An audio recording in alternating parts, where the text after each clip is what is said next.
कौन होगा?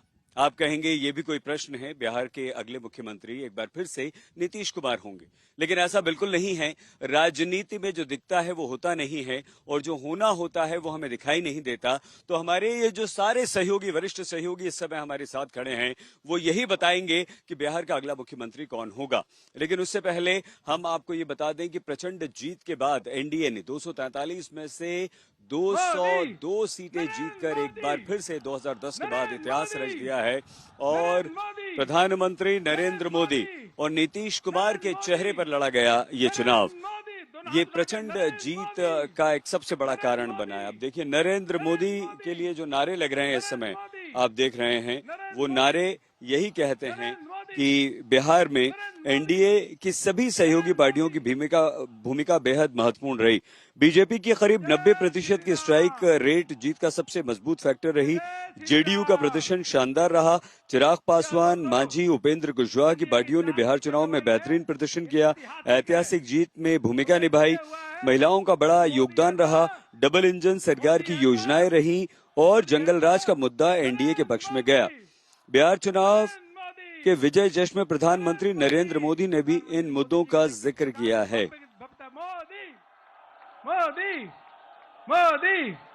लेकिन सुबह से यहाँ पटना में जबरदस्त राजनीतिक हलचलें चल रही हैं। एक चार्टर्ड प्लेन दिल्ली के लिए उड़ा है, और उसमें कम से कम 8 लोग दिल्ली पहुंचे हैं। तो ये क्यों पहुंचे हैं? आखिर दिल्ली में ऐसा क्या होने वाला है? आला कमान उन्हें क्या करने वाला है? चिराग पासवान नीतीश कुमार के घर एक बार फिर से पहुंचे, वही चिराग पासवान जिन्होंने इससे पिछले विधानसभा चुनाव में नीतीश कुमार को हरवाया था बुरी तरह से।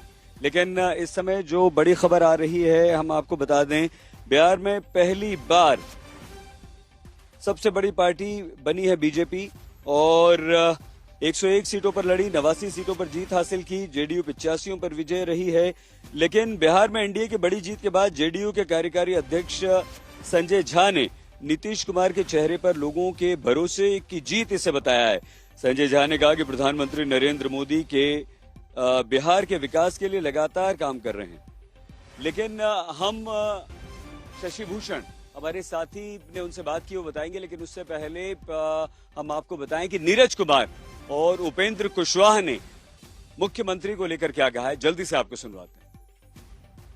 ये तो हमारे एनडीए घटक दल के है ना, हम लोग तो एक ही संकल्प में चल रहे हैं। 2025 में 225 फिर से नीतीश, इसमें आप लोग को कहाँ का रिविजन है? अगर मगर में रहबे नहीं करते। हम जानते हैं कि नीतीश कुमार जी ही, जब तक नीतीश कुमार जी की इच्छा होगी तब तक जनता की आकांक्षा है, और वही एनडीए घटक दलों की अपेक्षा है।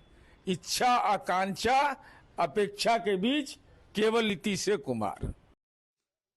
हमारे साथ मैं वहां से अपने दाहिने हाथ की तरफ से आपका परिचय करा दूं। हालांकि आप सब बहुत अच्छी तरह हमारे चारों साथियों को जानते हैं।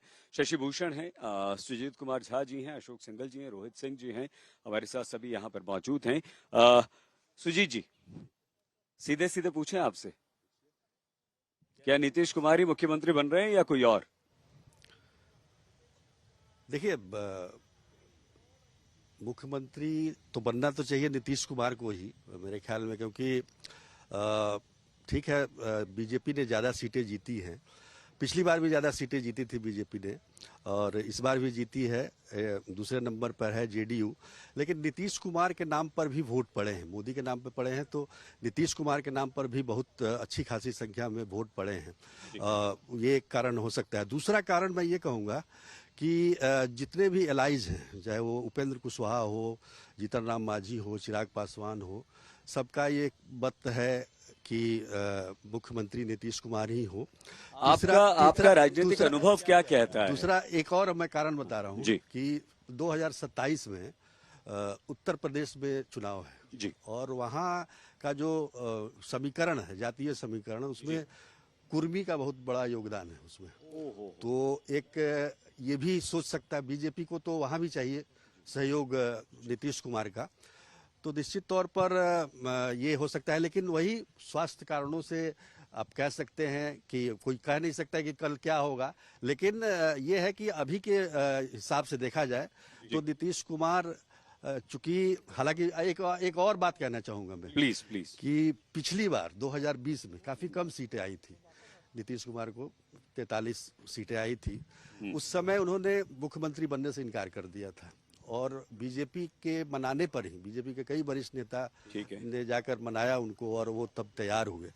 अब उनकी अगर इच्छा होती है कि हम नहीं बनना चाहते हैं तो अलग बात है, लेकिन ये अभी की सिचुएशन में मुझे नहीं लगता है कि कोई और ऑप्शन है। रोहित, हम आपसे थोड़ा सा घुमा के पूछ लेते हैं, क्या बीजेपी कहीं ना कहीं अंदर खाने ये प्रयास कर रही है या चाहती है कि नीतीश ना बने, उनका मुख्यमंत्री बन जाए? बिल्कुल, क्यों नहीं बीजेपी चाहेगी। बड़ा खुल के बोला आपने। मैं क्यों कह रहा हूँ, देखिए नीतीश कुमार जिस अभी स्थिति में है और 2020 में भी उन्होंने इस बात की पेशकश की हुई थी कि भाई मेरी संख्या कम है, आप अपना मुख्यमंत्री बना लीजिए, लेकिन बीजेपी ने उस वक्त बड़ा दिल दिखाया था, वादे भी किए हुए थे कि नीतीश कुमार को ही मुख्यमंत्री बनाया जाएगा, तो अपने वादे पर जो है वो टिकी रही। लेकिन इस बार स्थिति थोड़ी सी दूसरी है। नीतीश कुमार अपने उम्र की ढलान पर है, उनकी सेहत को लेकर बहुत सारे सवाल खड़े होते रहते हैं, मानसिक स्थिति या फिर शारीरिक स्थिति को भी लेकर। तो ये एक मुफीद समय होता है जब बीजेपी चाह सकती है कि नीतीश कुमार अगर मना कर दे, खुद मना करें, तो बीजेपी अपना मुख्यमंत्री बनाए। लेकिन इसमें एक ही राइडर जो है, कंडीशन ये है कि नीतीश कुमार को खुद ये बीजेपी के सामने आकर कहना पड़ेगा, ये पेशकश करनी पड़ेगी कि मैं आप मुख्यमंत्री नहीं बनना चाहता हूं। ऐसी परिस्थितियां बनाई जाएंगी कि नीतीश खुद कहते हैं कि भाई बना लो आप? देखिए, कल से थोड़ा माहौल बनाना फिर शुरू किया गया है। आप देखिए, अमित शाह के बयान के बाद डैमेज कंट्रोल में बीजेपी मुद्रा में आई थी, कहा था कि उन्हीं के नेतृत्व में चुनाव लड़ा जाएगा, सीएम पद की वैकेंसी नहीं है। लेकिन कल से कुछ नेताओं ने बीजेपी के फिर से प्रक्रिया समझाने की जो है वो शुरुआत कर दी है कि मुख्यमंत्री कैसे चुना जाता है। अभी तो ठीक है, जीत हुई है, विधायक दल के नेता मिलेंगे, बैठेंगे, विधायक दल की बैठक होगी, फिर मुख्यमंत्री चुना जाएगा। यानी कल से बीजेपी के कुछ नेताओं के सुर बदल गए हैं। अशोक जी, सम्राट चौधरी भी हो सकते हैं क्या मुख्यमंत्री अगले? बिल्कुल, कल मैंने उनका इंटरव्यू किया था सम्राट चौधरी का, उनसे पूछने की बड़ा कोशिश की। एक मिनट अशोक भाई, देखिए रोहित ने भी दन से कहा कि हाँ, आपने भी कहा दन से, कमाल है। तो क्योंकि मैं कल उनसे जब मिलने गया तो मेरा सबसे पहला सवाल यही था कि अमित शाह जब कैंपेन करने के लिए उनके लिए वोट मांगने गए तो उन्होंने कहा कि इनसे अगर आप इनको जितवा देंगे तो इनको बड़ा बनाया जाएगा। मोदी जी ने कहा था। हाँ। तो बड़ा क्या होगा, डिप्टी सीएम है, उससे बड़ा तो सीएम ही होता है। हालांकि मैंने ये सवाल पूछा तो वो टाल गए क्योंकि बोलेंगे नहीं, ऑब्वियसली बात है। लेकिन बीजेपी के मन में जरूर होगा, जैसे महाराष्ट्र का केस अगर उठा लें, देवेंद्र फडणवीस को डिप्टी सीएम बनाया गया था, सीएम होते हुए थे पहले वो, एकनाथ शिंदे को सीएम बनाया गया था। लेकिन जब इस बार जीते वो, बेशक एकनाथ शिंदे की लीडरशिप में चुनाव जीते थे, लेकिन बीजेपी ने एक बार कुर्बानी दी थी। तो इस बार सब लोग चाहते थे कि बीजेपी का क्यों नहीं, जब बीजेपी की संख्या ज्यादा है, सब चीजें हैं, तो एकनाथ शिंदे क्यों हो। फाइनली देवेंद्र फडणवीस मुख्यमंत्री बने। तो बीजेपी के मन में जरूर है कि हमारा मुख्यमंत्री क्यों ना हो। फिर कब होगा, ये पहले भी हमारी संख्या ज्यादा और इस बार भी संख्या ज्यादा। ऐसे तो है नहीं कि एक ही व्यक्ति के नाम से लीडरशिप, बेशक जो मुख्यमंत्री होता है लीडरशिप उसी की होती है, किसी और की लीडरशिप में लड़ते नहीं है। केंद्र की योजनाओं का भी इम्पैक्ट रहा, बेशक स्टेट की गवर्नमेंट का हो, तो बीजेपी के मन में है। लेकिन तमाम चीजें आंकलन करने के बाद बीजेपी आगे बढ़ेगी, बिल्कुल। लेकिन ऐसा कोई विवाद भी नहीं चाहती। हाँ, क्योंकि सेंटर की पॉलिटिक्स भी इफेक्ट होगी उससे कहीं ना कहीं। तो तमाम चीजों बहुत बेहद महत्वपूर्ण। हाँ, विपक्ष को मौका नहीं मिलेगा अगर नीतीश आते तो। महाराष्ट्र का जिक्र अक्सर इस चुनाव में हुआ है, विपक्षी दलों ने ये कहा है कि नीतीश कुमार को कहीं एकनाथ शिंदे न बना दिया जाए। नहीं, बिल्कुल। और देखिए केंद्र की पॉलिटिक्स सबसे मैटर करेगी, उसका आंकलन करने के बाद भी क्या इम्पैक्ट होगा, तब कोई डिसीजन लिया जाएगा। लेकिन स्मूथली होगा, जो भी होगा, एक तरफा नहीं होगा। नीतीश को पेशकश करनी पड़ेगी शायद।